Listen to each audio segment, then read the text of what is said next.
Hello प्यारे बच्चों, good evening. कैसे हैं आप सब? उम्मीद करते हैं आप लोग बहुत अच्छे होंगे, बेहतरीन तरीके से पढ़ाई कर रहे होंगे। आप लोगों का एग्जाम बहुत लाजवाब जा रहा होगा। सबसे पहले पॉलिटी के सारे क्वेश्चंस आपको आए, ज्योग्राफी बनाया, इंग्लिश का भी क्वेश्चंस आपको हूबहू देखने को मिल रहा है। इस प्रकार से हिस्ट्री जो भी चीजें हमने आपको पढ़ाया हुआ है, सारे वही क्वेश्चंस आपको पूछे गए हैं।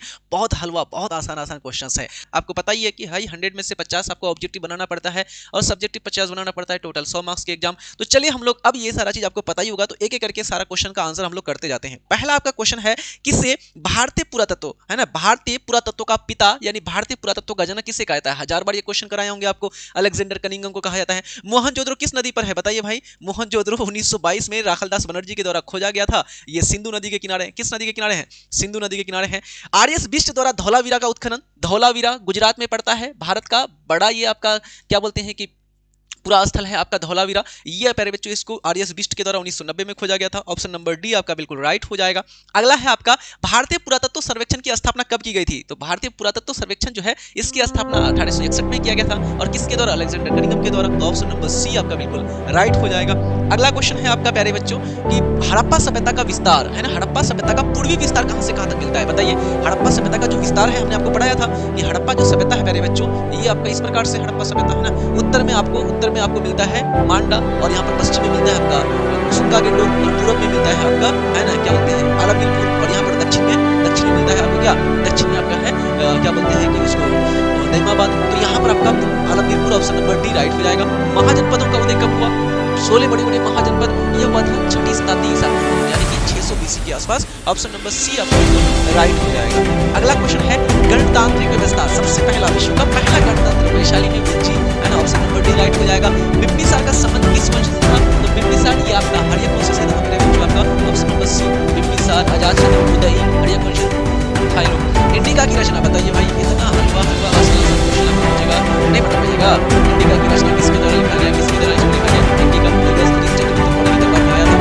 मौर्य काल में गुहा अभिलेख कहां से प्राप्त हुए? गुहा मतलब कि हम कई बार बताएं कि पहाड़ों पर लिखा जाता था, मैंने पहाड़ों को चट्टानों को काट करके, और भारत में खास करके जो मौर्य साम्राज्य था पाटलिपुत्र की तरह से चलाई जाती थी। तो बिहार में आपका बराबर की पहाड़ियां, झारखंड में राजमहल की पहाड़ियां, इसी पर गुहा अभिलेख लिखे गए थे। तो खास करके यहाँ पर आपका बिहार हो जाएगा। कलिंग की लड़ाई के बारे में आपको चर्चा कहां पर मिलता है? इसका उल्लेख कहां मिलता है? 13वां शिलालेख 261 ईसा पूर्व। ऑप्शन नंबर सी आपका बिल्कुल राइट हो जाएगा। अशोक का राज्याभिषेक कहां पर हुआ था? अशोक को गद्दी पर बैठाया गया, तो राज्याभिषेक उसका पूरा तरीके से है ना, पूरा ढोल बाजे के साथ गद्दी पर बैठाया गया, अशोक को शासक बनाया गया Pataliputra. Option number C right हो जाएगा। अपने स्वयं के खर्चे यानी कि खुद के पैसे से जो है सुदर्शन झील का क्या किया था? रिपेयर किया था, पुनर्निर्माण किया था। कौन? वो आपका था मेरे बच्चों Rudradaman. Option number B right हो जाएगा। अष्टाध्यायी किसके द्वारा लिखा गया है? हमने कई बार बताया है अष्टाध्यायी क्या है? एक व्याकरण है, संस्कृत का व्याकरण है अष्टाध्यायी, और इसको लिखा गया था पाणिनि के द्वारा। किसके द्वारा? पाणिनि के द्वारा। दक्कन में मौर्य साम्राज्य है ना, मौर्य साम्राज्य के अवशेषों पर किसका उदय हुआ? यानी कि पहले जो ये दक्कन वाला क्षेत्र है ना, यहाँ पर जब मौर्य साम्राज्य का समापन हो गया तो यहाँ पर कौन सा शासक की स्थापना हुई? शासक की तो यहाँ पर पहले जो 7वां शासक की स्थापना हुई। कौन सा शासक? 7वां। ठीक है, ऑप्शन नंबर सी आपका राइट हो जाएगा। अगला क्वेश्चन है आपका नेक्स्ट मेरे बच्चों, क्वेश्चन नंबर 16 है, संगम साहित्य की रचना मेरे बच्चों। टिक मार दिया है, अब हम क्या ही करें, हम बोले थे कि बिना टिक का, लेकिन टिक मार करके दे दिया है, कोई बात नहीं। संगम साहित्य जो है प्यारे बच्चों ये आपका तमिल भाषा में संगम साहित्य देखने को मिलेगा। कौमुदी महोत्सव जो है ये नामक ये जो नाटक लिखा गया है, जैसे हमने कहा था अभिज्ञान शाकुंतलम कालिदास के द्वारा लिखा गया है, मालविकाग्नि मित्रम कालिदास के द्वारा लिखा गया है, इसी प्रकार से कौमुदी महोत्सव ये आपका विचिका के द्वारा लिखा गया। ऑप्शन नंबर सी आपका बिल्कुल राइट हो जाएगा। किस शासक का काल गुप्त काल का स्वर्ण काल कहलाता है ना? प्राचीन इतिहास में गुप्त काल को स्वर्ण काल कहा जाता है इस युग को। तो प्यारे बच्चों ये शासक थे कौन? चंद्रगुप्त द्वितीय। इसी के दरबार में 9 बड़े बड़े रत्न रहते थे, 9 रत्न। इसी के दरबार में आर्यभट्ट था, वराहमिहिर था, कालिदास था, सुश्रुत था, बड़े बड़े विद्वानी लोग रहते थे इसके दरबार में। ठीक है, अगला क्वेश्चन है आपका प्यारे बच्चों नेक्स्ट कि महरौली का लौह स्तंभ है ना, महरौली आपको दिल्ली में देखने को मिलेगा लौह स्तंभ। तो ये जो प्यारे बच्चों लौह स्तंभ है ये किस काल का है? ये आपका गुप्त काल में, गुप्त काल का स्वर्ण काल है ना, गुप्त काल का है ये आपका लौह स्तंभ। बहुत बेहतरीन किस्म से बनाया गया है इसको, मिश्र धातु का प्रयोग है ना, एकदम मिक्स किया गया है बेहतरीन तरीके से, लोहा को, मैग्नीज को और पिटवा लोहा से बनाया गया। अग्रहार अनुदान किसे दिया जाता था? अग्रहार दिया जाता था कि भाई ऐसा जमीन दिया जाता था ब्राह्मणों को कि जिस पर कोई लगान नहीं लिया जाता था, राजस्व नहीं लिया जाता, उससे बोलते हैं अग्रहार। ये ब्राह्मणों को दिया जाता था। ऑप्शन नंबर सी आपका बिल्कुल राइट हो जाएगा। अगला है आपका ऋग्वेद का रचना काल क्या है भाई, बताइए। ऋग्वेद की रचना 1500 से लेकर के 1000 के बीच हुआ था ऋग्वेद की रचना, और बाकी उत्तर वैदिक काल में आपका यजुर्वेद, सामवेद, अथर्ववेद की रचना हुई थी। तो ऋग्वेद का रचना 1500 से 1000, ऑप्शन नंबर डी राइट हो जाएगा। आजीविक संप्रदाय, ये क्वेश्चन हाफ ईयरली में भी आया था। आजीविक संप्रदाय मक्खली गोसाल के द्वारा लिखा, मक्खली गोसाल। महावीर ने अपना पहला उपदेश कहां पर दिया था, तो गौतम बुद्ध ने पहला उपदेश दिया था सारनाथ में। महावीर ने सबसे पहला उपदेश दिया था आपका राजगृह में। ऑप्शन नंबर डी राइट हो जाएगा। बौद्ध संघ के नियमों का उल्लेख हमने कई बार पढ़ा है आपको त्रिपिटक के बारे में। 3 ग्रंथ, त्रिपिटक मतलब 3 संग्रह है बौद्ध धर्म का, विनय पिटक, सुत्त पिटक, अभिधम्म पिटक। विनय पिटक में बौद्ध धर्म के नियमों के बारे में आपको देखने को मिला है, जितना भी उसके नियम है, रूल रेगुलेशन है ना, Vinaya Pitaka. Option number A right हो जाएगा। मंदिर निर्माण का उत्तर भारत का शैली, तो उत्तर भारत में जो मंदिर निर्माण की शैली है इसको बोलते हैं क्या, इसको बोलते हैं प्यारे बच्चों जो है नागर शैली। और जो दक्षिण भारत में है उसको बोलते हैं द्रविड़ शैली, और जो मध्य भारत में है उसको बोलते हैं बेसर शैली। तो 3 शैलियां मंदिर निर्माण का। अल बेरूनी भारत कब आया था, महमूद गजनवी के साथ आया था, 1024 में आया था। अगर शताब्दी पूछे तो 11वीं शताब्दी में आया था। किताब का नाम पूछे तो किताबुल हिंद था, अरबी भाषा में लिखा था, उज्बेकिस्तान ख्वारिज्म से आया था। कई सारे क्वेश्चन आपको आते हैं, तो ऑप्शन नंबर बी राइट हो जाएगा। अगला है इब्न बतूता का संबंध कहां से है। इब्न बतूता मोरक्को का रहने वाला था, अफ्रीका का रहने वाला था। वो आया था भारत 1333 को आया था। मोहम्मद बिन तुगलक के काल में आया था। मोहम्मद बिन तुगलक ने उसको काजी बनाया था। उसकी किताब का नाम रहला है। रहला अरबी भाषा में है कि नहीं। तो यहाँ पर आपका क्या हो जाएगा प्यारे बच्चों, इब्न बतूता का जो संबंध है ये मोरक्को देश से है। नारियल तथा पान का चर्चा, हाफ ईयरली एग्जाम का क्वेश्चन दोबारा रिपीट हुआ है। नारियल और पान का चर्चा, ये क्वेश्चन आपको पिछला बार भी पूछा गया था।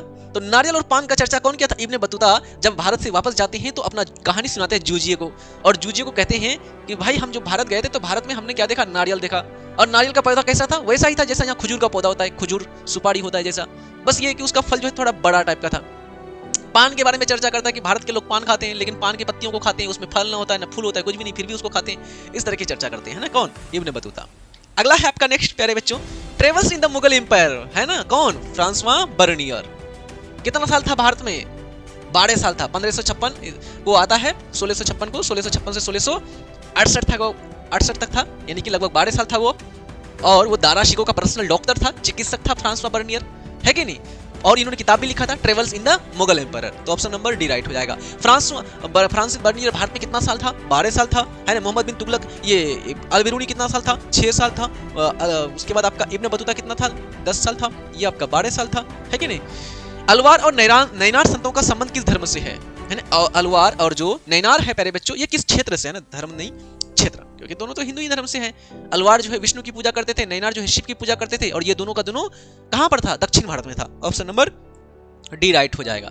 अगला है आपका भक्ति की निर्गुण परंपरा का आरंभ। निर्गुण परंपरा मतलब कि भाई ईश्वर का कोई रूप नहीं है, कोई आकार नहीं है, कोई मूर्ति पूजा नहीं, निर्गुण। आई बात समझ में, कण कण में बसा हुआ है। तो कबीर मानते थे, है ना। इस्लाम धर्म का भी यही है, निर्गुण, कि कोई आकार का पूजा नहीं करते हैं। आई बात समझ में, निराकार है ईश्वर, हर जगह मौजूद है। और साथ साथ में आपका सिख धर्म भी इसी कंसेप्ट पर। तो कबीर, गुरु नानक, ये दोनों का दोनों ऑप्शन नंबर डी हो जाएगा आपका। कशफुल महजुब, कशफुल महजुब जो है ये ग्रंथ के लेखक कौन है, कशफुल महजुब। तो कशफुल महजुब जो है ये किताब है, ये एक नया क्वेश्चन आया हुआ इस बार का। कशफुल महजुब ये आपका लिखा गया है मेरे बच्चों अबुल हसन अल हजवीरी के द्वारा, ठीक है। चिश्ती सिलसिला का प्रचार दक्षिण भारत में किसने किया था, चिश्ती सिलसिला। तो दक्षिण भारत में इसका कौन, बाबा फरीद, ये तो उत्तर भारत में था, बाबा फरीद गंज शकर, शेख बहाउद्दीन गरीब और गेसु दराज। ये ऑप्शन नंबर डी दोनों आपका राइट हो जाएगा। अगला है आपका नेक्स्ट, विट्ठल का मंदिर। बताइए भाई विट्ठल का मंदिर कहां पर है, विट्ठल मंदिर हम्पी में है। हम्पी क्या है, विजयनगर साम्राज्य की राजधानी हम्पी। अमर नायक कौन होता था, ये क्वेश्चन हमने कई बार कराया, क्रैश कोर्स में आपको शॉर्ट क्वेश्चन में भी कराया था। अमर नायक प्रणाली क्या होता था, कि अमर नायक प्रणाली जो है विजयनगर साम्राज्य के राजाओं का एक सैनिक अधिकारी होता था, उसको सुरक्षा, उसको सेना दिया जाता था, है कि नहीं। आ रही बात समझ में। तो ये आपका सैनिक कमांडर होता था अमर नायक। कौन महिला संत अपने आप को विष्णु की पत्नी मानती थी, अपने को, है ना, विष्णु भगवान की प्रेसी मानती थी अपने को, उसी का पत्नी मानते थे, कौन, अंडाल, है ना। अगला है आपका अलवार संतों के मुख्य काल का मुख्य काव्य का संकलन, है ना, ठीक है ना। संकलन किसके नाम क्या है, अलवार संतों का। तो ये है आपका नलिरा दिव्य प्रबंधम, है ना। ये आपको और पिछला बार भी आया था। सम्राट कृष्णदेव राय द्वारा बनाए गए जलाशय का आंखों देखा वर्णन किस विदेशी यात्री ने किया था। यानी कि जो आपका सम्राट कृष्णदेव राय ने जो अपना जलाशय बनाया था, कुआं का निर्माण कराया था, तो उसका आंखों देखा हल चर्चा किया था किसने, डोमिंगो पायस ने किया था। विजयनगर की खोज और इसकी पहचान हम्पी के साथ करने के श्रेय किसे आता है, विजयनगर का खोज और हम्पी। तो तो ये प्यारे बच्चों इसको जाता है किसको, कॉलिन मैकेंजी को, किसको, कॉलिन मैकेंजी। और एक है आपका हॉल्ट मैकेंजी, याद रखिएगा, एक है कॉलिन मैकेंजी और एक है हॉल्ट मैकेंजी। ये जो हॉल्ट मैकेंजी है ये रैयतवाड़ी बंदोबस्त का शुरुआत किया था, हॉल्ट मैकेंजी है ना, नहीं हॉल्ट मैकेंजी रैयतवाड़ी नहीं, महलवाड़ी बंदोबस्त, महलवाड़ी व्यवस्था है ना, महलवाड़ी बंदोबस्त। और ये कॉलिन मैकेंजी हम्पी नगर की खोज। अगला है आपका शेख अहमद सरहिंदी द्वारा लिखे गए पत्रों का संग्रह कौन है, ये क्वेश्चन थोड़ा सा नया है आपका, शेख सरहिंदी, ये आपका मकतूबात-ए-इमाम रब्बानी, आपका ऑप्शन नंबर सी राइट हो जाएगा, ठीक है। अगला आपका क्वेश्चन है नक्शबंदी सिलसिला के संस्थापक कौन है, नक्शबंदी, शेख अहमद सरहिंदी या ख्वाजा मोइनुद्दीन बाकी बिल्ला, तो कौन हो जाएगा, यही हो जाएगा, ख्वाजा मोहम्मद बाकी बिल्ला ही होगा ना, है कि नहीं, ऑप्शन नंबर बी आपका बिल्कुल राइट हो जाएगा। तालीकोटा की लड़ाई कई बार करें आप, तालीकोटा की लड़ाई 1565, पलासी की लड़ाई 1557, 1757, उसके बाद आपका पानीपत का पहला लड़ाई 1526, है ना। अलवार साहित्य की रचना किस भाषा में, तो अलवार जो साहित्य ये आपको तमिल भाषा में देखने को मिलेगा। चिश्ती सिलसिला का संस्थापक ख्वाजा मोइनुद्दीन चिश्ती, इसका दरगाह कहां पर है, अजमेर शरीफ में है।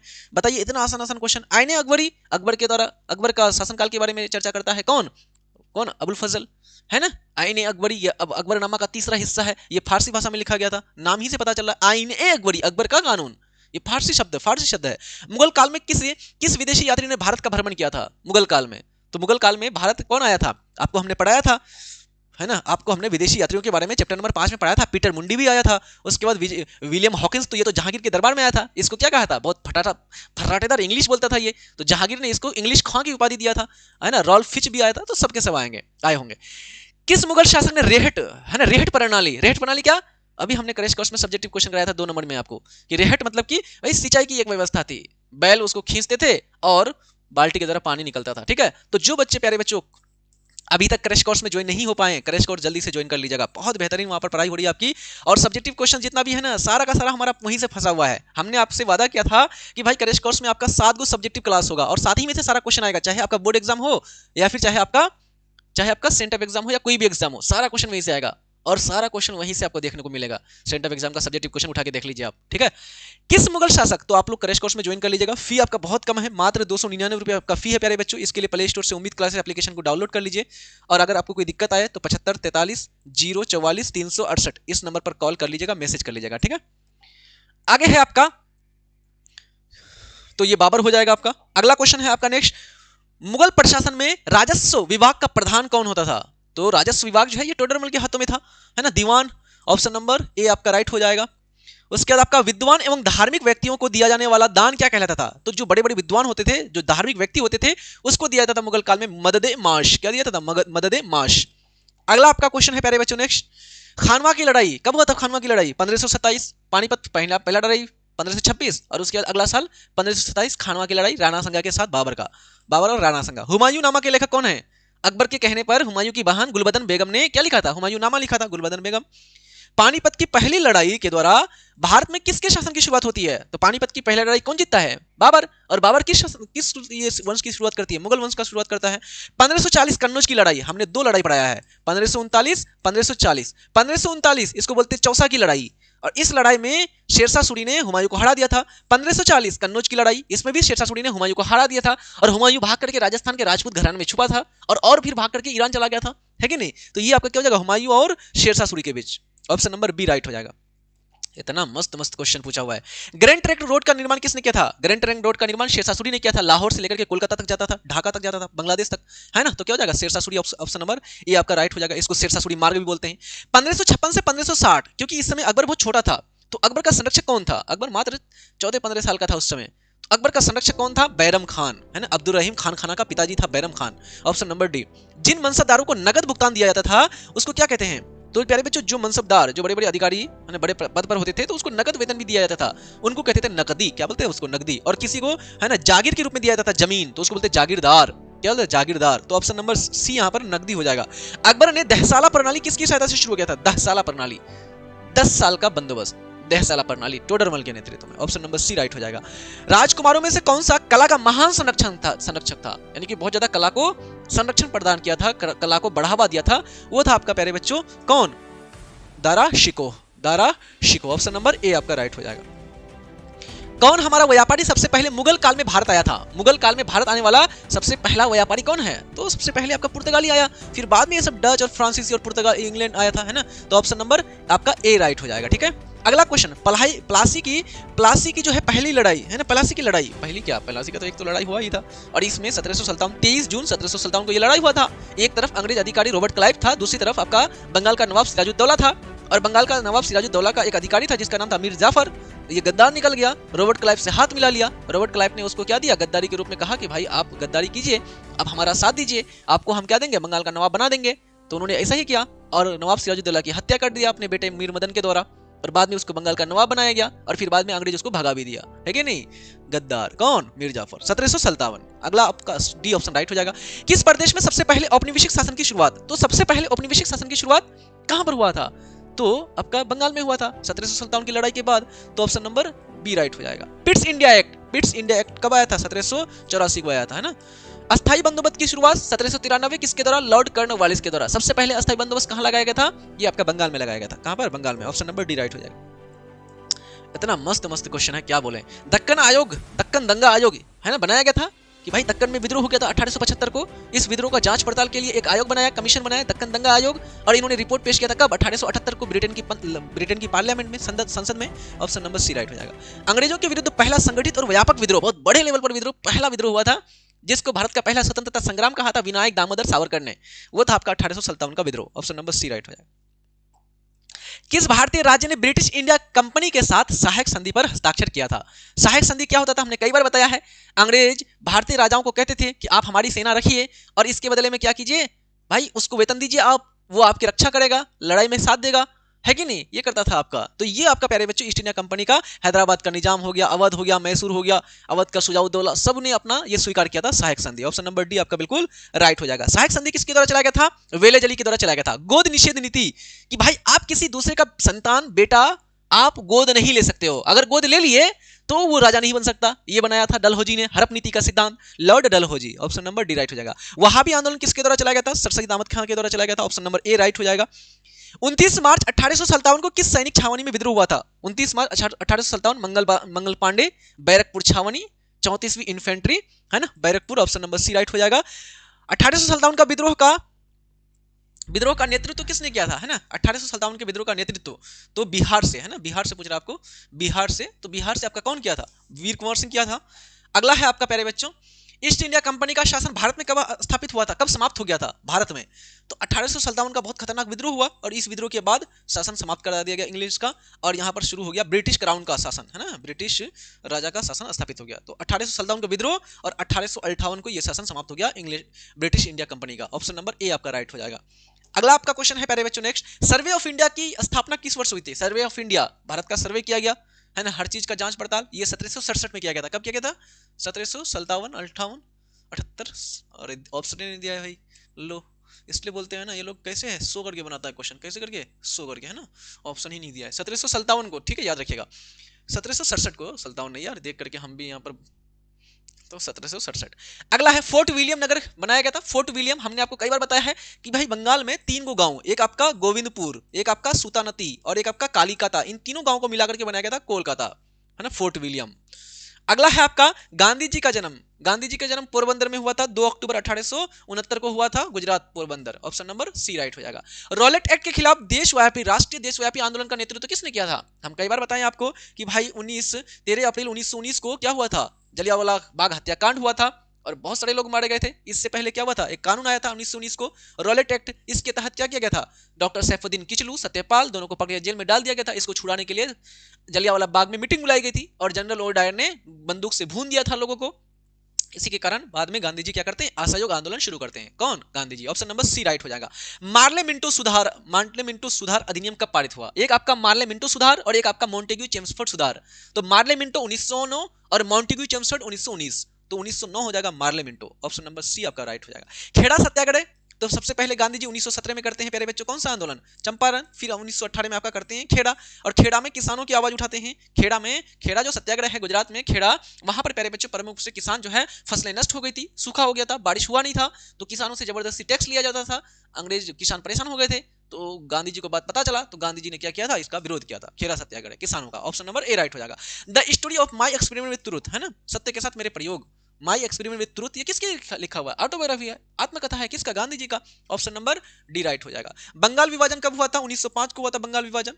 किसने किया था? लॉर्ड कर्जन ने किया था। अगला क्वेश्चन है आपका, भाई आप लोग अच्छे से क्वेश्चन करना तैयारी करना चाहते हैं, चाहे ऑब्जेक्टिव का हो सब्जेक्टिव का हो, ये सब कुछ पढ़ाए हुए हैं, कोई क्वेश्चन ऐसा नहीं है कि जो नहीं पढ़ाए हैं। और साथ साथ में सब्जेक्टिव क्वेश्चन भी प्यारे बच्चों वही पढ़ाए हुए हैं जो आपको एग्जाम में आया है। ठीक है, करेंट कोर्स का आप क्वेश्चन पेपर हमारा देख लीजिए, पढ़ाए जो भी क्लास, और वो आप यहाँ पर देख लीजिए। ठीक है, वही सब क्वेश्चन आपको यहाँ पर मिलेगा। और करेंट कोर्स में बहुत ज्यादा नहीं पढ़ाए, मात्र 7 क्लास। बताइए, 7 क्लास सबका सब्जेक्टिव फिनिश, वही सब क्वेश्चन आपको सब्जेक्टिव में पूछा गया है। ठीक है, कौन चरमपंथी नेता कौन थे? चरमपंथी मतलब गरम दल का नेता, तो लाल बाल पाल, लाला लाजपत राय, बाल गंगाधर तिलक और Bipin Chandra Pal. Option number D right हो जाएगा। 1916 में कांग्रेस का अधिवेशन हुआ था, लखनऊ अधिवेशन। इसमें एनी बेसेंट को क्या बनाया गया था? इसका अध्यक्ष बनाया गया था, तो लखनऊ अधिवेशन। ऑप्शन नंबर सी आपका बिल्कुल राइट हो जाएगा। असहयोग आंदोलन की शुरुआत कब किया गया था? तो असहयोग आंदोलन, आपको आंदोलन हमने बताया हुआ है कई बार कि भाई 1917 में चंपारण सत्याग्रह, 1918 में आपका वही आपका क्या बोलते हैं कि खेरा सत्याग्रह, 1920 में खिलाफत और असहयोग, 1930 में आपका सविनय अवज्ञा आंदोलन, 1942 में आपका भारत छोड़ो आंदोलन। ये सब के सब तो क्या हो जाएगा यहाँ पर? असहयोग आंदोलन 1920 हो जाएगा। ऑप्शन नंबर बी राइट हो जाएगा। चौरा चौरी कांड, तो असहयोग आंदोलन जब गांधी जी शुरू किए तो गांधी जी ने कहा कि भाई सत्य और अहिंसा का पाठ रास्ते पर चलना है। लेकिन 4 फरवरी 1922 को उत्तर प्रदेश में चौरा चौरी नामक स्थान पर गोरखपुर जिला में क्या हो गया? जुलूस निकाला गया।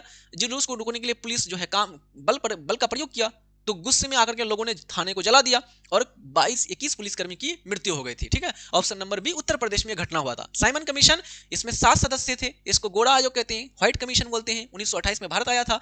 ऑप्शन नंबर डी राइट हो जाएगा। 1929 कांग्रेस का अधिवेशन कहां हुआ था? कई बार कराया आपको। 1929 में कांग्रेस का जो अधिवेशन हुआ था वो लाहौर में हुआ था। और इसमें जो है प्यारे बच्चों एक मांग रखा गया कि भाई हम अगला साल 26 जनवरी 1930 को क्या बनाएंगे? स्वतंत्रता दिवस मनाएंगे और हमें पूर्ण स्वराज चाहिए, अंग्रेजों से पूरी आजादी चाहिए। ऑप्शन नंबर सी राइट हो जाएगा, पाकिस्तान लाहौर। दांडी यात्रा शुरू करते समय भारत का वायसराय कौन था? तो भारत का वायसराय कौन था? लॉर्ड इरविन था। भारत छोड़ो प्रस्ताव पारित होने के समय भारतीय राष्ट्रीय कांग्रेस है ना, मुंबई अधिवेशन, तो ये कौन था? मौलाना अबुल कलाम आजाद था जब ये प्रस्ताव पारित हुआ था उस समय। आजाद दस्ता का गठन किसने किया था? आजाद दस्ता का गठन जब भारत छोड़ो आंदोलन की शुरुआत हो गई, सारे नेताओं को जेल में डाल दिया गया, जयप्रकाश नारायण भागकर नेपाल चले गए, तो वहां से उन्होंने क्या किया था? आजाद दस्ता का एक सेना का गठन किया था कि भाई लड़ना है अंग्रेजों के खिलाफ। कौन हमारा महात्मा गांधी द्वारा, कौन सा इसमें से महात्मा गांधी द्वारा शुरू किया गया पहला जन आंदोलन? जन आंदोलन का मतलब होता है ऐसा आंदोलन जिसमें सभी लोगों ने भाग लिया हो, चाहे किसान हो, जमींदार हो, है ना, मजदूर हो, वकील हो, पढ़े लिखे लोग हो, सब किसी ने भाग लिया था। पहला आंदोलन वो था आपका असहयोग आंदोलन 1920। किसे सीमांत गांधी के नाम से जानते हैं? 1000 बार क्वेश्चन कराए। फ्रंटियर गांधी, सीमांत गांधी के नाम से जानते हैं किसको प्यारे बच्चों? खान अब्दुल गफ्फार खान को। किसको? खान अब्दुल गफ्फार खान को सीमांत गांधी के नाम से जानते हैं। 1932 में सांप्रदायिक पंचायत की घोषणा किसने किया था? सांप्रदायिक पंचायत कि भाई अंग्रेजों का यह नीति था कि भाई जो संविधान निर्माण होना है और अंतरिम सरकार का गठन करना है, इसमें क्या हो, निर्वाचन जो होगा, चुनाव जो होगा वो धार्मिक आधार पर हो, मुस्लिमों का अलग से, सिख का अलग, हिंदू का अलग से, इस तरह से।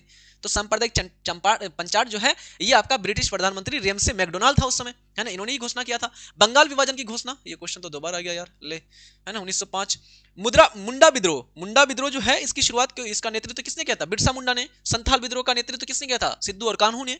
ईस्ट इंडिया कंपनी को बंगाल की दीवानी किसने प्रदान किया था? बंगाल जब जीत गया तो 1765 इलाहाबाद की संधि हुई और इस संधि में शाह आलम द्वितीय ने अंग्रेजों को क्या दे दिया था? बंगाल का दीवानी, राजस्व वसूल करने का। शाह आलम द्वितीय, ऑप्शन नंबर सी राइट हो जाएगा।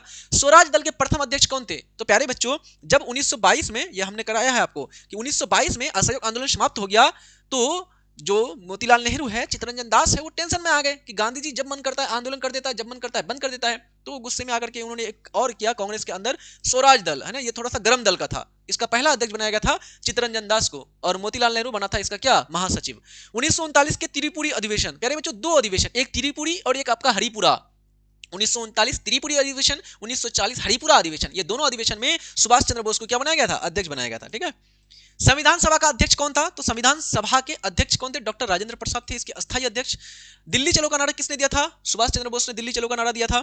अगला क्वेश्चन है आपका, संविधान सभा में कुल कितने सदस्य थे? तो संविधान सभा में कुल सदस्यों की संख्या कितनी थी प्यारे बच्चों? तो संविधान सभा में कुल सदस्यों की संख्या 389 थी। कितनी थी? 389। समझ में आ रही बात? तो प्यारे बच्चों ये सारे के सारे क्वेश्चंस हमने आप सब किसी को करा दिए है ना, ये जितने भी ऑब्जेक्टिव क्वेश्चंस थे सब करा दिया हमने। अब बाकी प्यारे बच्चों सब्जेक्टिव क्वेश्चंस आप लोगों को हमने क्रैश कोर्स में सारा का सारा कराया हुआ है, वहीं से आपको आया हुआ है।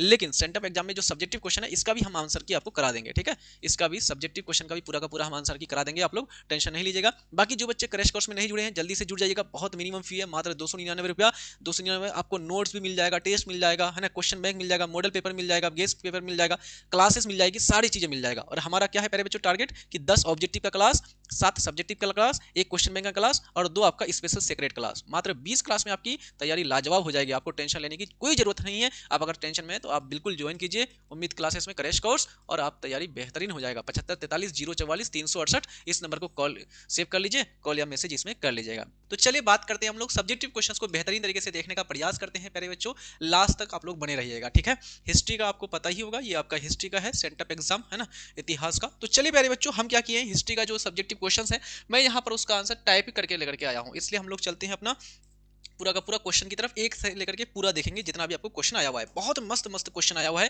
पहला आपका क्वेश्चन है कि भाई कार्बन डेटिंग विधि यानी कि जो कार्बन 14 विधि है ना, कार्बन 14 जो विधि है इसके बारे में आपको बताना है। कितना आसान क्वेश्चन है, आप क्रैश कोर्स मेरा उठा लीजिएगा, पहला क्लास देखिएगा, उसमें ये क्वेश्चन हमने आपको कराया हुआ है, ठीक है। लगभग क्वेश्चन आपको वहीं से देखने को मिले होंगे। जो भी बच्चे देख रहे हैं हमारे बच्चे पढ़े हुए हैं वो लोग देखिएगा, कमेंट कीजिएगा कि पढ़ा है कि नहीं पढ़ा ये क्वेश्चन, है कि नहीं। तो कार्बन डेटिंग यानी कार्बन 14 जो विधि है प्यारे बच्चों, ये क्या होता है, तो ये प्यारे बच्चों एक तरह से वैज्ञानिक तरीका है किसी पदार्थ का, खास करके कार्बनिक पदार्थ का आयु मापने का।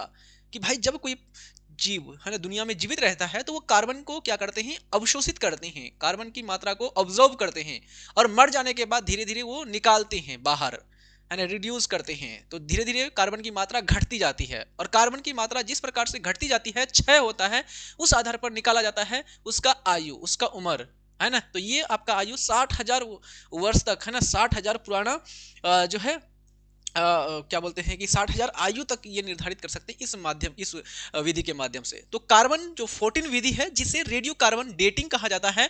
पूरा अवशेष, पूरा मतलब होता है पुराना, और अवशेष मतलब होता है पदार्थ, पुराने जो अवशेष हैं और कार्बनिक पदार्थ है ना, पदार्थों की क्या है आयु जानने के लिए एक वैज्ञानिक तकनीक है। कार्बन 14 एक रेडियोधर्मी समस्थानिक है, और जिसे जीव अपने जीवन काल में ग्रहण करता है, और मृत्यु के बाद यानी मर जाने के बाद वो इसको क्या करने लगते हैं, क्षय करने लगते हैं, उससे बाहर निकलने लगता है। कार्बन 14 के क्षय की मात्रा का पता किया था कि कितना मात्रा कार्बन का निकल गया, उस आधार पर उसकी उम्र का तय करते हैं, आयु ज्ञात करते हैं। और इस प्रकार से वैज्ञानिक वस्तु की जो है मात्रा को मापकर वैज्ञानिक जो होते हैं वस्तु की लगभग 60,000 वर्ष तक की आयु को निर्धारित करता है इस कार्बन 14 विधि के माध्यम से।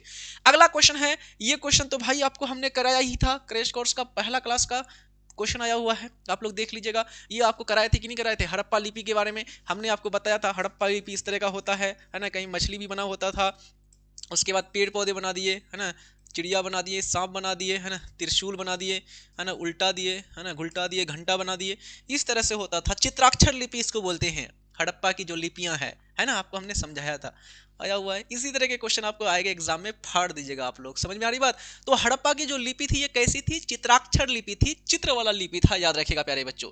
और इस लिपि को आज तक पढ़ा नहीं गया है, हड़प्पा की लिपि को याद रखिएगा। ये कैसा है, अज्ञात है, ये लिपि आपका अज्ञात लिपि है। और ये किस पर पाया गया है, मनकों पर, मुहर पर, बर्तनों पर, ईंटों पर, अलग अलग पदार्थों पर, है ना। उसके बाद आपका क्या बोलते हैं कि जो पशुएं हैं, पशुओं की जो मूर्तियां मिली है ना, उन सब पर भी मिला है आपको ये आपका लिपि। तो हड़प्पा लिपि सिंधु घाटी सभ्यता की लेखन की पद्धति थी। इसे चित्रलिपि कहा जाता है क्योंकि इसमें लेखन चित्रों और प्रतीकों के माध्यम से किया जाता था, देखा जाता था।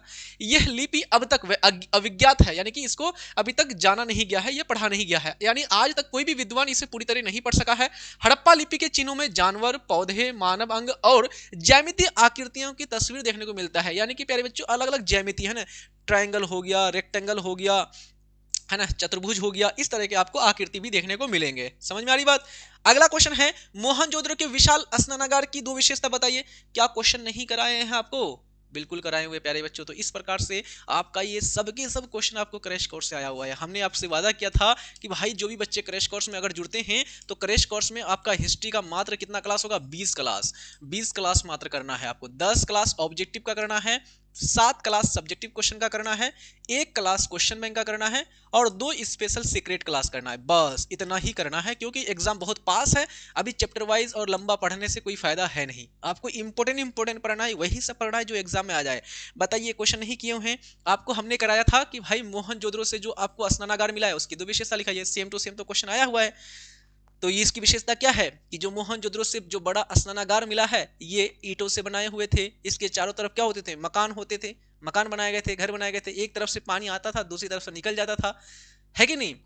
तो बहुत बढ़िया किस्म का था ये। तो बात करते हैं हड़प्पा सभ्यता के मोहनजोदड़ो में मिले विशाल स्नानागार की 2 प्रमुख विशेषता निम्नलिखित है। यह पक्की ईंटों से बना हुआ था और चारों ओर से क्या है, कमरे से बने हुए थे। इसमें पानी आने और बाहर निकलने की नाली की उचित व्यवस्था की गई थी, जिससे सफाई बनी रहती थी। अगला क्वेश्चन है ले भाई। बताइए, ये क्वेश्चन तो कई बार हमने कराया हुआ है भाई। एक भी क्वेश्चन आपको लगेगा है ना, जितना आपको 7 सब्जेक्ट का क्लास कराया ना क्रैश कोर्स में, तो इसी से सारा का सारा क्वेश्चन आपको मिलने वाला है, बोर्ड एग्जाम में भी और यहाँ भी। ठीक है, तो मात्र आपका 299 रुपये आपका चार्ज है। जो भी बच्चे अभी तक नहीं जुड़े हैं जल्दी से जुड़ जाइएगा। अब आपके पास समय नहीं है। अब है क्या हो तो जब चिड़िया चुग गई खेत, एग्जाम के बाद फिर पछताने से कोई फायदा नहीं होने वाला है। इसलिए प्यारे बच्चों, आप लोग ज्वाइन करने के लिए उम्मीद क्लासेस एप्लीकेशन को डाउनलोड कर लीजिएगा और डाउनलोड करके क्रैश कोर्स ज्वाइन कर लीजिएगा। कितना फी में, मात्र 299। इसमें आपको guess paper, model paper print करने के लिए सारा टेस्ट, ऑब्जेक्टिव, सब्जेक्टिव सब कुछ जो भी पढ़ाएंगे आपको मिल जाएगा प्रॉपर तरीके से। ठीक है, तो वेद कितने हैं इनके नाम भाई। ये तो आपका कैसा क्वेश्चन है, हलवा क्वेश्चन है, हलवा। ठीक है, आपके गुलाब सर का ये टैग लाइन है हलवा, है ना। ये किसका क्वेश्चन है, ये किसका है, गुलाब सर। तो वेद 4 है, ऋग्वेद, यजुर्वेद, सामवेद, अथर्ववेद। हो गया, आराम से लिख दिए। अगला क्वेश्चन है आपका प्यारे बच्चों, हीनयान और महायान के बारे में कितना बार बताएंगे। हीनयान, महायान, वज्रयान, श्वेतांबर, दिगंबर, इसके बारे में कई बार बताए हैं आपको। तो हीनयान और महायान की भाई चौथी बौद्ध संगति बुलाई गई थी। किसके काल में बुलाया गया था, कनिष्क के काल में बुलाया गया था। कहां बुलाया गया था, कुंडलवन कश्मीर में बुलाया गया था। इस बौद्ध संगति में बौद्ध धर्म 2 संप्रदाय बढ़ गया था। एक बन गया था हीनयान, एक बन गया था महायान। जो आपका हीनयान था ये पुराना वाला बौद्ध धर्म था, जो महायान था ये नया वाला बौद्ध धर्म था। इस बौद्ध धर्म यानी महायान जो संप्रदाय था ये भगवान के रूप में मानने लगा किसको, गौतम बुद्ध को भगवान का दर्जा दे दिया और उसकी मूर्ति के रूप में उसकी पूजा करने लगे। यानी कि अब यहां पर महायान जो है इसमें हिंदू धर्म के गुण आने लगे। और जो हीनयान था वो पुराना वाला था जो गौतम बुद्ध के द्वारा चलाया गया था। ठीक है, तो हीनयान बौद्ध संप्रदाय की वह शाखा जो कि बुद्ध की मूल शिक्षाओं में आस्था रखता है। हीनयान है ना, पुराना वाला है ना। अष्टांगिक मार्ग में इनका विश्वास था, मूर्ति पूजा में उनका विश्वास नहीं था। लेकिन महायान नया चीज लेके आ जाएगा, मूर्ति पूजा शुरू कर देगा। और बाद में आएगा 7वीं शताब्दी में वज्रयान, वो तो और ब्लंडर मिस्टेक करेगा, ब्लंडर कर देगा। वो क्या करेगा प्यारे बच्चों, तंत्र मंत्र, जादू टोना, अंधविश्वास, टोटका फुटका सबको जोड़ देगा। समझ में आ रही बात। हाँ, तो ये आपका जो हीनयान है इसका संरक्षक कौन था, सम्राट अशोक। महायान बौद्ध संप्रदाय का वो शाखा है जो जीवों के कल्याण और मुक्ति का महत्व देती है। इसमें बोधिसत्व आदर्श माना गया तथा बुद्ध को क्या मान दिया गया, ईश्वर के तुल्य, भगवान के रूप में भगवान का दर्जा दे दिया गया। उसकी मूर्ति की पूजा किया जाने लगा, मूर्ति पूजा, उसकी भक्ति किया जाने लगा। यानी सेम टू सेम जो हिंदू धर्म में उपस्थित था जो गुण, वही सारे गुण अब बौद्ध धर्म में आने लगे। आगे बात करते हैं प्यारे बच्चों, आपका मगध साम्राज्य के उत्थान के 2 कारण आपको बताना है ना। मगध के आपको बताना है प्यारे बच्चों, मगध जो साम्राज्य है ना, क्या हो गया, मगध साम्राज्य के उत्थान के 2 महत्वपूर्ण कारक। तो प्यारे बच्चों जो मगध साम्राज्य है ये बहुत शक्तिशाली साम्राज्य था। पहला कारक क्या हो सकता है कि भाई जो मगध है ये मगध क्षेत्र, गंगा नदी, गंगा डेल्टा वाले क्षेत्र है ना, यहाँ से हाथी और उपजाऊ, लोहा की खोज, कृषि बहुत ज्यादा होता था। एक ये हो गया। दूसरा कि मगध के जो शासक हुए बहुत शक्तिशाली हुए। अजात शत्रु ले लीजिए, बिंबिसार ले लीजिए, उदयन ले लीजिए, बड़े शक्तिशाली शासक, जिसके कारण मगध क्या हो गया, बहुत ही शक्तिशाली हो गया। तो मगध साम्राज्य के उत्थान के 2 महत्वपूर्ण कारक निम्नलिखित हैं। पहला, सुदृढ़ भू स्थिति, कि भाई इसका जो भूमि लोकेशन है मगध का, मगध आपका बिहार वाला क्षेत्र जो कि गंगा नदी के आसपास का क्षेत्र, डेल्टा वाला क्षेत्र, कृषि के दृष्टिकोण से बहुत महत्वपूर्ण क्षेत्र। तो मगध की भूमि उपजाऊ थी और यहाँ पर गंगा के तट पर स्थित थी, जिससे व्यापार कृषि परिवहन आसान हुआ। शक्तिशाली शासक और मजबूत सेना, यानी कि यहाँ पर बिंबिसार, अशोक, अजातशत्रु जैसे शासक, प्रशासन यहाँ पर मजबूत किया और युद्ध कौशल को बढ़ाया और साम्राज्य का विस्तार किया। अशोक के द्वारा धम्म प्रचार हेतु किए गए 2 उपायों को लिखिए। तो अशोक ने धम्म प्रचार के लिए क्या उपाय किए, पहला उपाय ये किया कि अभिलेख लिखवाया उन्होंने, अभिलेख, शिलालेख, गुहालेख, स्तंभलेख। दूसरा ये कि भाई उन्होंने एक अधिकारी का नियुक्ति किया, उस अधिकारी का नाम क्या था, धम्म महामात्य और धम्म महामात का काम क्या होता था, वो धम्म नीति का प्रचार प्रसार करता था। तो अशोक के द्वारा प्रचार हेतु किए गए दो प्रमुख उपाय, पहला धम्म लेखों की स्थापना, धम्म लेख मतलब अभिलेख, शिलालेख, स्तंभलेख, गुहालेख, इनकी स्थापना किया गया। दूसरा धम्म महामातों की नियुक्ति किया गया। ठीक है, ये पीडीएफ आपको कहां पर मिल जाएगा प्यारे बच्चों, ये पीडीएफ जो है आपको मिल जाएगा आपका उम्मीद क्लासेस एप्लीकेशन में। तो आप लोग उम्मीद क्लासेस एप्लीकेशन आप लोग जरूर डाउनलोड कर लीजिएगा, और हाँ, क्रैश कोर्स जरूर ज्वाइन कर लीजिएगा प्यारे बच्चों। मैं आपको गारंटी देता हूं आपका गुलाब सर 100% जो पढ़ाएंगे, अगर वो बोर्ड एग्जाम में नहीं आया तो फिर आप हमको कहिएगा, सारा क्वेश्चन आपको आने वाला है। ठीक है, अगला क्वेश्चन तो देख लिए इसको, गांधार कला की दो विशेषताएं बताइए। गांधार कला, तो गांधार जो कला है प्यारे बच्चों, ये कला खास करके गांधार वाला क्षेत्र, उत्तर पश्चिमी क्षेत्र, पाकिस्तान अफगानिस्तान वाले क्षेत्र में ये विकसित हुआ था। गांधार कला जो है, इसमें आपको क्या देखने को मिलेगा, एक जीवंत देखने को मिलेगा कि भाई जैसा एकदम रंग रूप है उसी तरह से मूर्तियां बनाई जाती थी। गौतम बुद्ध की मूर्तियां एकदम पूरा खड़ी और नाक पूरा एकदम बेहतरीन शेप का। दूसरा चीज, इसमें यूनानी जो है गुण आपको मौजूद मिलता है, यूनानी कला का। ठीक है, तो गांधार कला की दो प्रमुख विशेषता, पहली विशेषता कि यूनानी बौद्ध शैली का मिश्रण, कि भाई यूनान की जो कला थी उसका इसमें मिश्रण देखने को मिलेगा। दूसरा, यथार्थवादी मूर्ति कला। यथार्थवादी का मतलब कि गुलाब सर जैसा है, जैसा दिख रहा है, जितना जैसा कलर है, नाक जैसा है, बाल जैसा है, सेम टू सेम बना देना, इसको बोलते हैं यथार्थ। जैसा है हूबहू वैसा बना देना, इसको बोलते हैं यथार्थ। तो ये दो विशेषताएं थी। ठीक है, मैं समझाते जा रहा हूं, आप लोग देख लीजिएगा, पढ़ लीजिएगा। गुप्त कला मंदिरों की दो विशेषताएं लिखिए, है ना। गुप्त कालीन मंदिर, कि भाई गुप्त काल जो आपका समुद्रगुप्त है ना, चंद्रगुप्त प्रथम, चंद्रगुप्त द्वितीय, ये जो शासक हुए समुद्रगुप्त, इन शासकों के समय काल में जो मंदिरें बनी उनकी विशेषताएं क्या है। तो इनकी विशेषताओं की बात करते हैं तो गर्भगृह और शिखर का विकास है कि नहीं। खास करके मंदिरों में मुख्य कक्ष जो है आपका गर्भगृह, जहां पर प्रमुख से मंदिर मूर्ति जो है स्थापित हुआ करता था, उसके बारे में बात कर रहे हैं कि वहां पर आपको क्या देखने को मिलेगा, मुख्य कक्ष का निर्माण, और साथ साथ में इसके ऊपर छोटा सा शिखर बनाया जाने लगा जो बाद में बड़े शिखरों का आधार बनने लगा। दूसरा, सुंदर मूर्ति एवं नक्काशी, कि भाई गुप्त कालीन में जो भी मूर्ति बनाई गई ये बहुत ही सुंदर थी एकदम, है ना, सुंदर सुंदर मूर्तियां, नक्काशी बहुत बेहतरीन किस्म का। तो मंदिर सरल लेकिन कलात्मक होते थे, दीवारों पर, खंभों पर सुंदर मूर्तियों का चित्र, बारीक नक्काशी, ये सब किया जाता था। कालिदास के द्वारा लिखे गए दो नाटक, हम कई बार बताएं आपको, कालिदास बहुत बड़े क्या थे, विद्वान थे। कालिदास नवरत्न में से एक रत्न था। कौन? ये कालिदास किसके दरबार में रहता था, तो चंद्रगुप्त द्वितीय के दरबार में रहता था गुप्त काल में। इसके द्वारा दो नाटक की बात करें, अगर दो रचना की बात करते हैं, तो एक तो था आपका अभिज्ञान शाकुंतलम और दूसरा था मालविकाग्नि मित्रम। ये दो इसके नाटक हैं, तो याद रखिएगा। अगला क्वेश्चन है, और हम आपको बार बार बोलते हैं कैसे लिखना है आंसर लिखने के लिए कभी भी आए कि दो कारण बताइए, दो प्रभाव बताइए, दो विशेषता बताइए, तो पहले इस तरह से लिखेंगे, फिर लिखने के बाद यहाँ पर कभी भी आप लोग एक दो अंग्रेजी वाला इस तरह का मत दीजिएगा, ऐसे लिखिएगा रोमन में। ठीक है, ज्यादा अच्छा लगेगा, समझ में आ रही बात, और नंबर भी मिलेगा भर भर के। इब्न बतूता कौन था भाई, बताइए। इब्न बतूता के बारे में नहीं बताए हैं क्रैश कोर्स में, बेहतरीन तरीके से पढ़ाए हुए हैं भाई, सारा क्वेश्चन आपको सब्जेक्टिव में इंपोर्टेंट। क्रैश कोर्स का काम ही है क्रैश, यानी एग्जाम को फोड़ दो, एग्जाम को तोड़ दो, झंडा गाड़ दो एग्जाम में, समझ में आ रही बात। तो इब्न बतूता कौन था? इब्न बतूता एक मुसलमान, मोरक्को अफ्रीका का रहने वाला ये एक यात्री था। ये 1333 में मोहम्मद बिन तुगलक के काल में भारत आया था। भारत के बारे में विस्तार से चर्चा करता है, और ये प्यारे बच्चों किताब लिखता है जिसका नाम है रहला। ये अरबी भाषा में था, ये इसका यात्रा वृत्तांत था। इन्होंने भारत के बारे में, भारत के समाज के बारे में, भारत के धर्म के बारे में, सब चीज के बारे में चर्चा किया था, है ना, इब्न बतूता।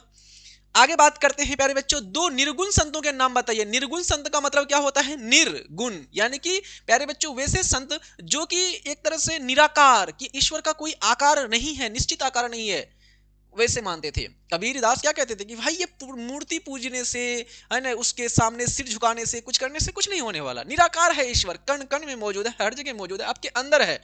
आप खोजो तो सही, आप बाहरी दुनिया में खोज रहे हो, अब अपने अंदर खोजो। बुरा जो देखन में चला, बुरा ना मिलिया कोई, जो दिल खोजा आपनो मुझसा बुरा ना होए।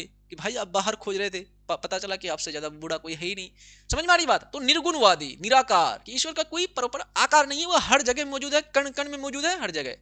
तो निराकार, ये निर्गुण थे। कौन? एक तो आपका कबीर हो जाएगा, साथ साथ में आपका गुरु नानक भी हो जाएगा। ये भी आपका सिख धर्म भी कोई मूर्ति पूजा नहीं करता है, ठीक है। अगला बात करते हैं आपका किताबुल हिंद की दो विशेषता। ये किताबुल हिंद जो है प्यारे बच्चों किसके द्वारा लिखा गया था? किताबुल हिंद अलबेरूनी के द्वारा लिखा गया था। वो खारिज का रहने वाला था, उन्होंने किताब लिखा था किताबुल हिंद अरबी भाषा में। वो इसमें क्या किया था? भारत के धर्म, भारत का समाज, भारत की संस्कृति के बारे में विस्तृत रूप से वर्णन करता है। वो भारत की प्रशासन व्यवस्था, उस समय के राजाओं के बारे में चर्चा करता है ना। तो किताबुल हिंद की दो प्रमुख विशेषता, भारत का व्यापक विवरण मिलता है आपको। किताबुल हिंद, भारत की खोज, तारीखुल हिंद, तहकीकात हिंद, ये भारत की तहकीक, मतलब तहकीक करो, ये सही बात है क्या, इस तरह का। व्यावसायिक और प्रशासनिक जानकारी भी मिलेगा आपको यहाँ से, व्यापार के बारे में, टैक्स सेशन सिस्टम के बारे में, बंदरगाहों के बारे में, राजाओं के बारे में। सूफी कौन थे? तो सूफी प्यारे बच्चों, जिस प्रकार से संत हुआ करता था आपका, भक्ति आंदोलन जो चला भारत में, दक्षिण भारत में, अलवार संत, नैनार संत, है कि नहीं, उसी प्रकार से प्यारे बच्चों इस्लाम धर्म में, भारत में यहाँ पर इस्लाम धर्म का प्रचार प्रसार करने के लिए खास करके लोगों को एक मार्ग, नया सूफीवाद, एक नया विचारधारा, ईश्वर की क्या करो, भक्ति करो, खानका में रहो, है कि नहीं, और नाम जप करो, ये सारी चीजें। ख्वाजा मोइनुद्दीन चिश्ती, है ना, उसके बाद आपका जो है दिल्ली में आपका निजामुद्दीन औलिया, बाबा फरीदगंज शकर, ढेर सारे हैं। तो सूफी वेव इस्लामिक धर्म के भक्ति होते थे जो ईश्वर के प्रति पूर्ण भक्ति और आत्मा की शुद्धि पर जोड़ देते थे, पूर्ण लीन हो जाओ, भक्ति करो, शुद्धि, है ना, दिल से शुद्ध जीवन, है ना, वे सादा साधु जीवन जीते, है ना, सांस्कृतिक इच्छाओं से दूर रहते थे भाई, मोह माया से दूर, ध्यान करते थे, है ना, ध्यान के माध्यम से लोगों से प्रेम, सहानुभूति, आध्यात्मिक चेतना फैलाते थे।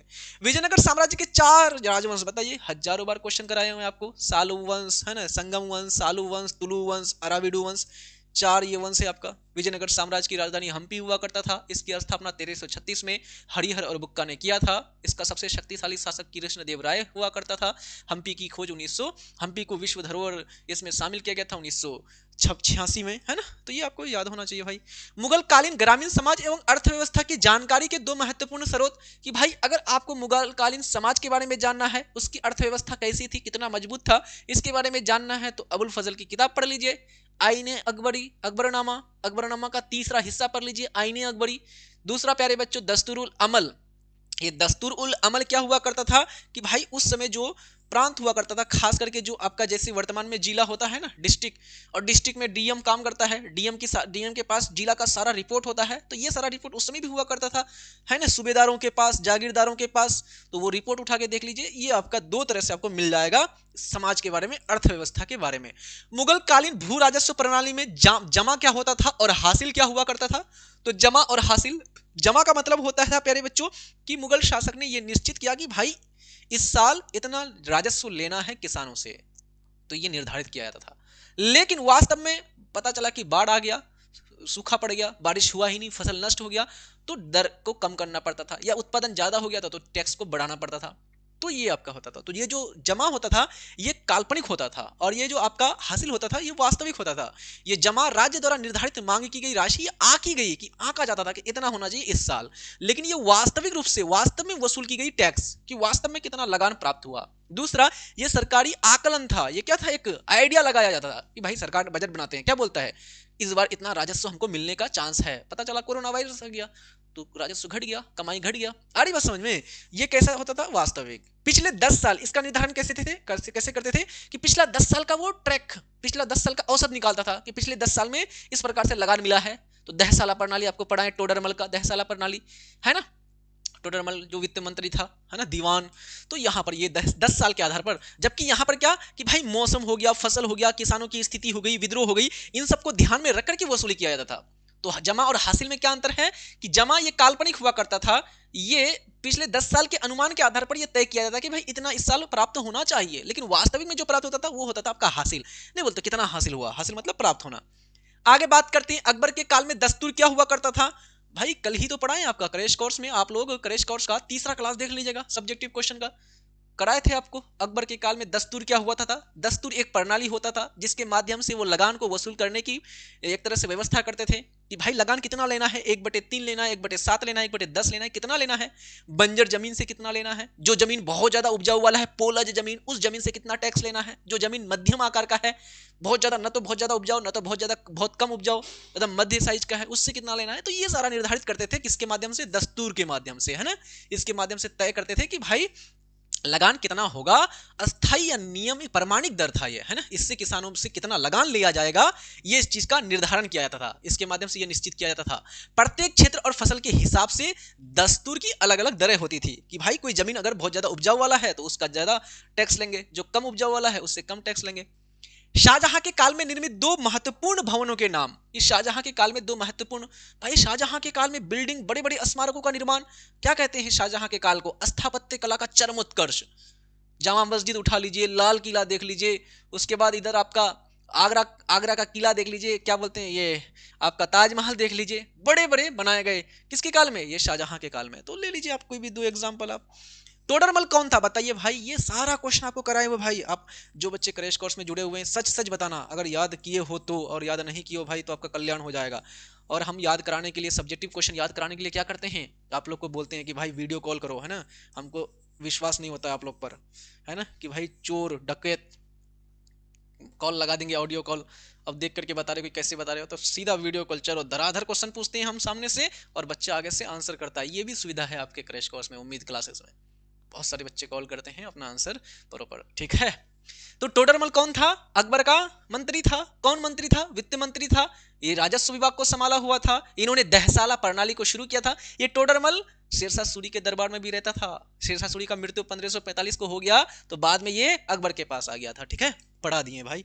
अगला क्वेश्चन है आपका नेक्स्ट, उपनिवेशवाद के बारे में बताइए भाई। नहीं बताए हैं क्या? नहीं बताए हैं क्या उपनिवेशवाद के बारे में? क्या यार, उपनिवेशवाद के बारे में 1000 बार पढ़ाए हैं, ये भी क्रैश कोर्स का तीसरा क्लास से आया हुआ है, सारा क्वेश्चन आपको पढ़ाए हुए हैं। उपनिवेशवाद क्या होता है? जब कोई शक्तिशाली शासक, जब कोई शक्तिशाली देश अपने से कमजोर देश पर कब्जा स्थापित करके उसका आर्थिक, राजनीतिक, धार्मिक, सामाजिक शोषण करता है।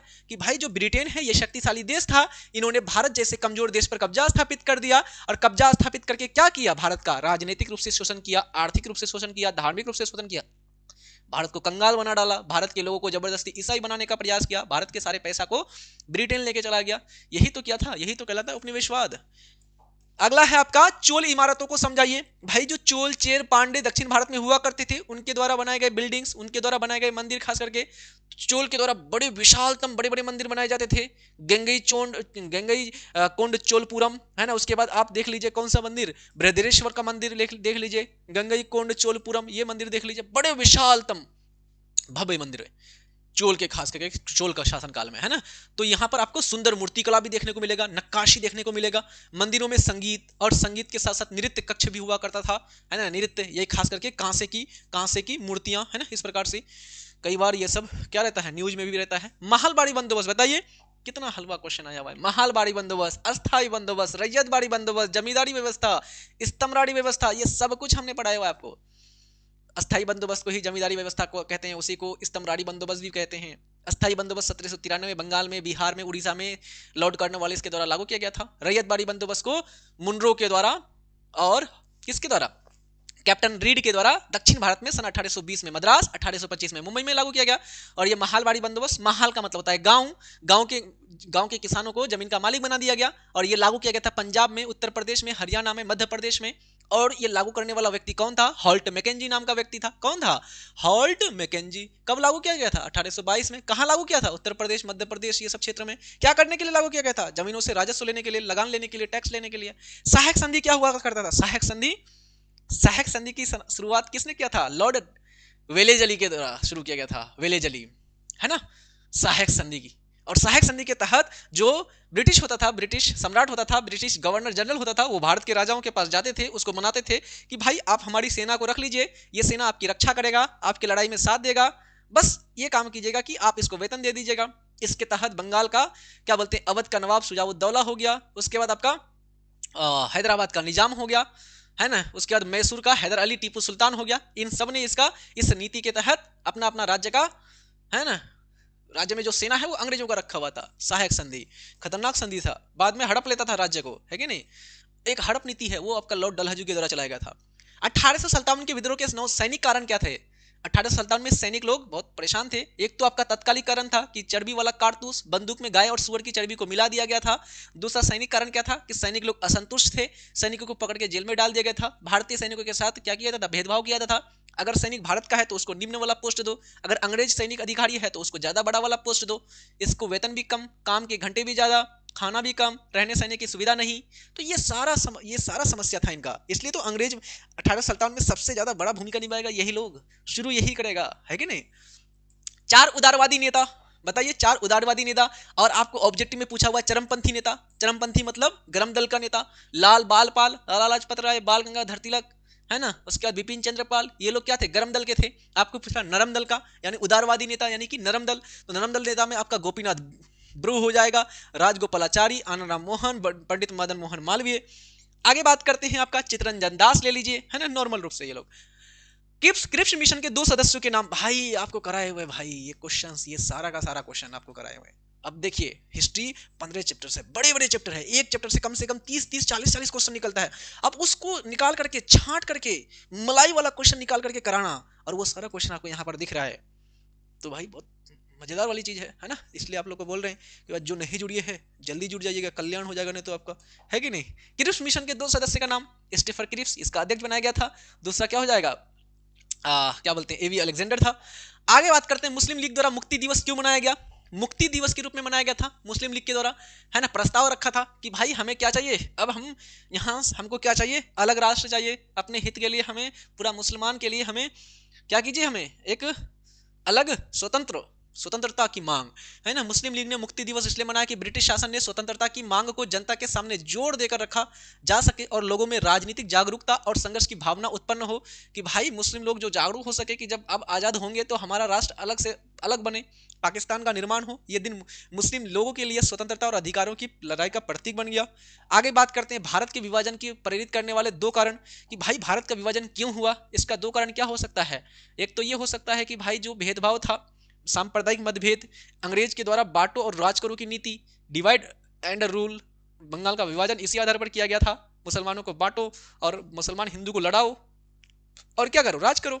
दूसरा क्या था, मुस्लिम लीग इस बहकावे में आ गया, अंग्रेज के चाल को समझ नहीं पाया, और मोहम्मद अली जिन्ना बार बार कहते रहे कि भाई हमें अलग राष्ट्र बनाना ही बनाना है, बिना पाकिस्तान बनाए हम तो रहने वाले हैं नहीं, है कि नहीं। तो यही सारा चीज था 2 राष्ट्र निर्माण का।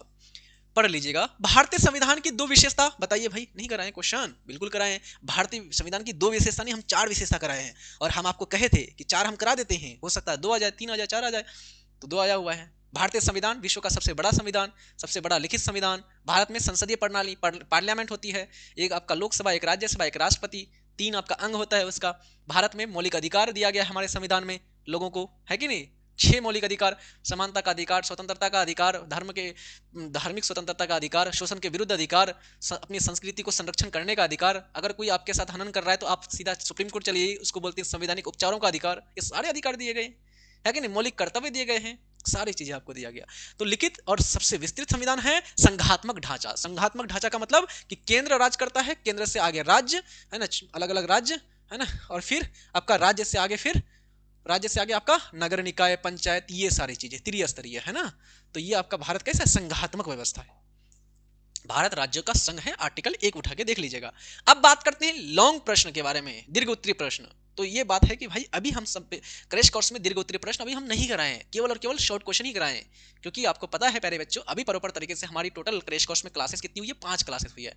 5 में से 3 शॉर्ट क्वेश्चन का क्लास हुआ है, 2 ऑब्जेक्टिव का हुआ है, तो यानी कि अभी टोटल 20 क्लास होना है, 20 में से अभी 5 ही क्लास हुआ है, तो और अभी 15 क्लास बाकी है। तो जो बच्चे नहीं जुड़े हैं जल्दी से जुड़ जाइएगा, ये बाकी सारा क्लास कर लीजिएगा, तो हर चीज हो जाएगा, है ना। वैसे ये सब चीज हमने उम्मीद बैच में आपको पढ़ाया हुआ है, ठीक है। बात करते हैं सिंधु घाटी सभ्यता के धार्मिक एवं सामाजिक स्थिति की विवेचना कीजिए, कि सिंधु घाटी सभ्यता का समाज, सिंधु घाटी सभ्यता का धर्म, समाज कैसा था, मातृसत्तात्मक समाज था, पुरुष प्रधान समाज नहीं था, मातृसत्तात्मक समाज। आपको पता चलता है उर्वरता की देवी की मूर्ति मिलती है, नाट्य कांस्य का नर्तकी मिलता है आपको, है ना। तो महिला की पूजा, देवी की पूजा, उर्वरता की पूजा, आपको पशुपति शिव की पूजा आपको देखने को मिलेगा धर्म में।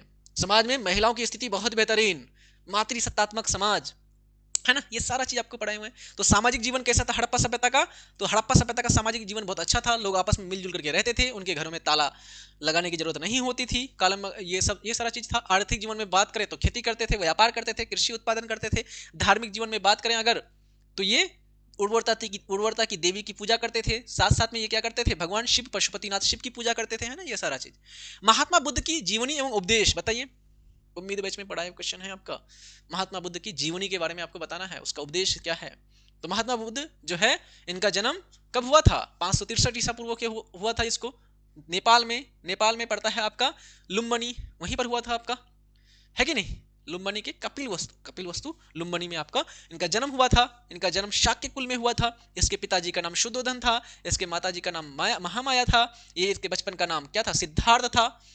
और आगे चल करके 29 वर्ष की आयु में ये घर छोड़ देते हैं। एक बीमार व्यक्ति, एक मरा हुआ व्यक्ति, एक सन्यासी व्यक्ति और एक बूढ़ा व्यक्ति को देख करके घर छोड़ देता है 29 साल की उम्र में। 6 साल तपस्या करता है महाबोधि यानी पीपल वृक्ष के नीचे निरंजना नदी के किनारे बोध गया में इसको ज्ञान की प्राप्ति होती है। पहला उपदेश सारनाथ में देता है, इसको बोलते हैं धर्मचक्र परिवर्तन। बाद में जाकर के कुशीनगर में मृत्यु हो जाता है, इसको बोलते हैं महापरिनिर्वाण। ये सब कुछ पढ़ाए हुए हैं भाई। मौर्य प्रशासन की प्रमुख विशेषताओं का उल्लेख कीजिए। मौर्य प्रशासन में प्यारे बच्चों की प्रशासन में सबसे महत्वपूर्ण पद किसका होता था? राजा का होता था। सम्राट सबसे शक्तिशाली होता था। न्याय का अधिकार, प्रशासनिक, सेना सारा उसके कंट्रोल में रहता था। उसके नीचे केंद्रीय मंत्रियां हुआ करता था, अलग अलग विभाग हुआ करता था। टकसाल पैसा छापने के लिए, पैसा बनाने के लिए टकसाल हुआ करता था। लक्षणाध्यक्ष अधिकारी बनाया जाता था, है कि नहीं? गुप्तचर व्यवस्था था अपना उसके पास। बड़ी सेना, हाथी वाला सेना अलग, पैदल सेना अलग, घुड़सवारी वाला सेना अलग। ये सारी व्यवस्थाएं आपको अर्थशास्त्र और इंडिका में मिलेगा आपको चर्चा इसके बारे में, ठीक है? तो ये पढ़ लीजिएगा, अच्छे से देख लीजिएगा, है ना? हम बस चर्चा कर दे रहे हैं। अधिकारी तंत्र हुआ करता था, राजा सबसे शक्तिशाली शासक हुआ करता था, न्यायाधीश हुआ करता था, सेनापति, सारा राजा उसी के, सारा निर्णय राजा के द्वारा लिया जाता था। प्रांतीय एवं स्थानीय स्वशासन, एक विकसित राजस्व व्यवस्था, है ना? जो टैक्स और लगान लेने की जो व्यवस्था थी बहुत विकसित थी। 1/6 भाग लिया जाता था टैक्स। विशाल सेना हुआ करता था। जासूस गुप्तचर व्यवस्था, जैसे आज सीबीआई और सीआईडी और ईडी और ये सब है, उस समय भी हुआ करता है इनके पास, है ना? और सेना में आपका सेना, पैदल सेना हुआ करता था, घुड़ सेना हुआ करता था, रथ वाला सेना, हाथी वाला सेना, ये सब कुछ हुआ करता था, ठीक है? भक्ति आंदोलन के प्रभाव की समीक्षा कीजिए कि भाई भक्ति आंदोलन का क्या प्रभाव है। तो भक्ति आंदोलन बहुत ज्यादा प्रभाव पड़ा हमारे समाज में, संस्कृति में, हर चीज में। भक्ति आंदोलन के माध्यम से लोगों को एक मार्ग मिला कि भाई कैसे आप मोक्ष की प्राप्ति कर सकते हैं, कैसे आप जो है अपना आत्मा का शुद्धिकरण कर सकते हैं, सही मार्ग पर कैसे चल करके आप फल यानी परिणाम की चिंता किए बगैर आप जो है मेहनत करते जाइए और आपको मिलेगा, मोक्ष की प्राप्ति होगी। ईश्वर के प्रति प्रेम, लोगों के प्रति सहानुभूति, ये क्या बोलते हैं, सहिष्णुता, प्रेम, ये सारा चीज आपको कहाँ से? भक्ति आंदोलन के माध्यम से आपको पता चलता है। उत्तर भारत में भक्ति आंदोलन, दक्षिण भारत में भक्ति आंदोलन, सूफीवाद, ये सारा चीज, है ना? बात करते हैं आगे प्यारे बच्चों आपका मुगल कालीन भू राजस्व व्यवस्था पर प्रकाश डालिए। भू राजस्व व्यवस्था, मुगल काल का जो भू राजस्व व्यवस्था था, ये खास करके आपका कौन, जो आपका अकबर का प्रमुख रूप से मंत्री था, टोडरमल, राजस्व मंत्री, दीवान, उसके पास दीवान का पद हुआ करता था, है ना? तो मुगल काल में भू राजस्व व्यवस्था अत्यंत संगठित और राज्य के मुख्य आय का प्रमुख स्रोत था। कि राज्य का जो आय था, इनकम था, वो यही था आपका राजस्व। कि राजस्व का मुख्य स्रोत भूमि कर यानी कि भूमि पर टैक्स लगाया जाता था। मुगल राज्य का सबसे प्रमुख आय का यही स्रोत था आपका। अकबर की सुधार नीति, अकबर ने राजस्व संग्रह को व्यवस्थित किया, है ना? अकबर ने क्या किया था? दहशाला प्रणाली शुरू किया था। कर की दरों को फिक्स किया था। कर की दर 1/3 या 1/2। आधिकारिक व्यवस्था, कर संग्रह करने के लिए वो क्या करते थे? अधिकारी रखते थे। पटवारी हुआ करता था, तुर्की हुआ करता था, दीवान हुआ करता था। संग्रह और लेखा जोखा कि भाई उसका पूरा हिसाब किताब, डाटा, आंकड़ा सारा कुछ रहता था। उद्देश्य, इस व्यवस्था का उद्देश्य साम्राज्य का विस्तार करना, प्रशासनिक नियंत्रण करना और आर्थिक रूप से मजबूती प्रदान करना, सेनाओं को वेतन देना, ये सब कुछ यहीं से होता था। गुप्त काल की धार्मिक स्थिति की विवेचना कीजिए। गुप्त काल जो है, जो मौर्य काल था, ये क्या था प्यारे बच्चों? मौर्य काल जो था, ये थोड़ा सा बौद्ध धर्म पर झुका हुआ था, जैन धर्म में झुका हुआ था। लेकिन जैसे ही आपका गुप्त काल आएगा, बौद्ध धर्म और जैन धर्म का धीरे धीरे पतन शुरू होगा और जो गुप्त काल है, इसमें हिंदू धर्म का फिर शुरुआत होगा, चरमोत्कर्ष जाएगा, मजबूत होगा। अब यहाँ पर देवी देवताओं की मूर्तियां बनेंगे। अब मूर्ति पूजा थोड़ा ज्यादा होने लगेगा, मंदिरों का निर्माण बढ़ जाएगा। समझ में आ रही बात? संस्कृत का वर्चस्व आना शुरू हो जाएगा इस काल में, गुप्त काल में। गुप्त काल को स्वर्ण काल कहते हैं, है ना? तो 4वीं-4वीं शताब्दी से लेकर के 6ठी शताब्दी तक यह धर्म और संस्कृति का उत्थान हुआ। इस समय हिंदू धर्म का प्रभुत्व क्या हो गया? बढ़ गया हिंदू धर्म का। मंदिरों का निर्माण ज्यादा होने लगा, धार्मिक अनुष्ठान, कर्मकांड ज्यादा होने लगे, भगवान विष्णु, शिव, देवी देवताओं की पूजा होने लगी। इसके साथ साथ बौद्ध धर्म और जैन धर्म भी जीवित था, लेकिन शासकों का संरक्षण बंद हो गया था। जैन धर्म को जैसे चंद्रगुप्त मौर्य का क्या मिला था? संरक्षण मिला था। इसी प्रकार से प्यारे बच्चों, इसी प्रकार से जो है बौद्ध धर्म को सम्राट अशोक का संरक्षण मिला था। लेकिन अब यहाँ पर संरक्षण नहीं मिलने वाला। अब हिंदू धर्म का पुनरुत्थान, है ना? धर्म को प्रशासन, राज्य की नीति से जोड़ा गया। राजा धर्मपालक हुआ करता था, न्याय प्रिय माना जाता था। सांस्कृतिक विकास में धर्म का गहरा प्रभाव, जैसे धार्मिक ग्रंथ, लेखन कला, स्थापत्य कला, इन सब में आपको संस्कृति भाषा देखने को मिलेगा। ये सारा चीज। भारत में राष्ट्रवाद के उदय के कारणों की समीक्षा कीजिए कि भाई भारत में राष्ट्रवाद का उदय क्यों हुआ? तो भारत में राष्ट्रवाद का उदय इसलिए हुआ कि अंग्रेज जो थे, ब्रिटिश जो थे, ये भारतीयों का शोषण करने लगा। किसान का शोषण, जमींदारों का शोषण, सामान्य लोगों का शोषण, हर तरह से लोग शोषण के शिकार होने लगे। जनजातीय लोगों का शोषण, जागरूक हो गए भाई ये अंग्रेज किसी को छोड़ने वाले नहीं है। धार्मिक चीजों में हस्तक्षेप करने लगे। तो भारत के लोग सोचने लगे, समझने लगे कि ये अंग्रेज बहुत उल्लू का पट्टा है, गोरे चट्टे अपने बाप के नहीं हो सकते, भारत के कैसे होंगे। भारत के लोगों को जबरदस्ती बहला फुसला करके ईसाई पारसी क्रिश्चियन बनाते थे, पारसी ईसाई धर्म अपनाने बोलते थे जबरदस्ती। समझ में आ रही बात? हाँ। तो आर्थिक रूप से शोषण, सामाजिक रूप से शोषण, धार्मिक रूप से शोषण, जो है धर्म में हस्तक्षेप करना। उसके बाद सैनिक लोग भी परेशान हो गए कि भाई ये तो हमारे धर्म के साथ खिलवाड़ कर रहे हैं, बंदूक में कारतूस में सुअर और गाय की चर्बी मिला रहा है।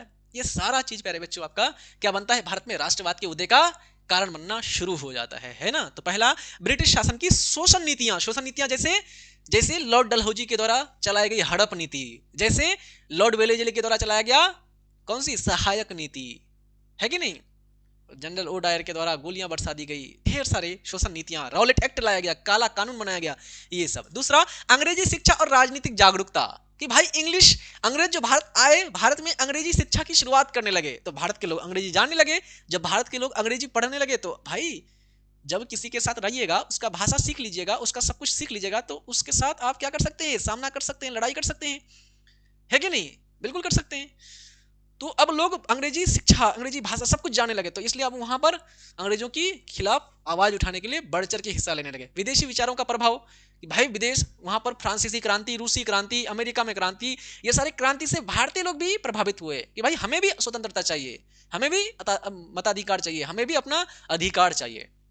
सांस्कृतिक और धार्मिक पुनरुत्थान आंदोलन कि भाई सामाजिक सुधार हुआ, राजा राम मोहन रॉय जैसे लोग आए, स्वामी विवेकानंद जैसे लोग आए, तो धार्मिक पुनरुत्थान, देश के प्रति लगाव, देश के प्रति भक्ति प्रेम, विद्रोह और प्रतिरोध, बीच बीच में विद्रोह भी हुआ, संथाल विद्रोह हुआ, कोल विद्रोह हुआ, मुंडा विद्रोह हुआ, अलग अलग विद्रोह के माध्यम से लोग जागरूक हुए कि भाई सब परेशान है अंग्रेजों से। ठीक है, ये सारा चीज आपको लिखना है। ठीक, आगे बात करते हैं क्रिप्स मिशन की असफलता के कारणों की व्याख्या करें कि क्रिप्स मिशन जो भारत में आया था कि भाई इसका क्या कारण है कि ये असफल हो गया।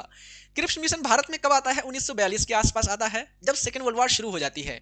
तो अंग्रेज चाहता था कि भारत हमें सेकेंड वर्ल्ड वॉर में, दूसरा विश्व युद्ध में साथ दे, लेकिन कांग्रेस समझ चुका था, गांधी जी समझ चुके थे कि भाई इन उल्लू के पट्टों को अगर हम साथ दे दे तो ये हमें आज़ाद नहीं करेंगे। क्यों? क्योंकि हमें पता है इन्होंने हमें प्रथम विश्व युद्ध में ऐसा ही कहा था कि अभी आप युद्ध में हमारा साथ दीजिए, हम क्या करेंगे, आपको आज़ाद कर देंगे। पहला विश्व युद्ध समाप्त हो गया, गांधी जी को लॉलीपॉप दे दिया गया अंग्रेजों के द्वारा, कैसरे हिंद की उपाधि। बाद में गांधी जी को पता चला तो गांधी जी ने वापस भी कर दिया था जलियांवाला बाग हत्याकांड के बाद, है ना। तो गांधी जी लोग, ये लोग ऑलरेडी जानते थे कि अंग्रेज हमें साथ देने के लिए बोल रहे विश्व युद्ध में, लेकिन ये हमें आजाद नहीं करेंगे।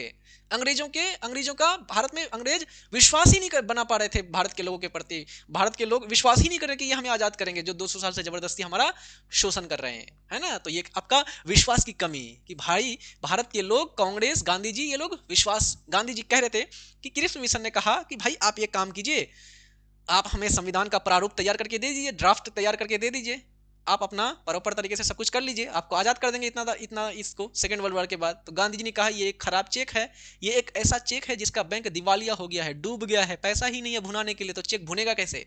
समझ में आ रही बात। कांग्रेस का विरोध कि कांग्रेस समझ चुका था कि अंग्रेज जाने वाला है नहीं, जबरदस्ती हमें युद्ध में धकेल रहा है, फिर युद्ध जीतने के बाद फिर हमारा वही असर करेगा।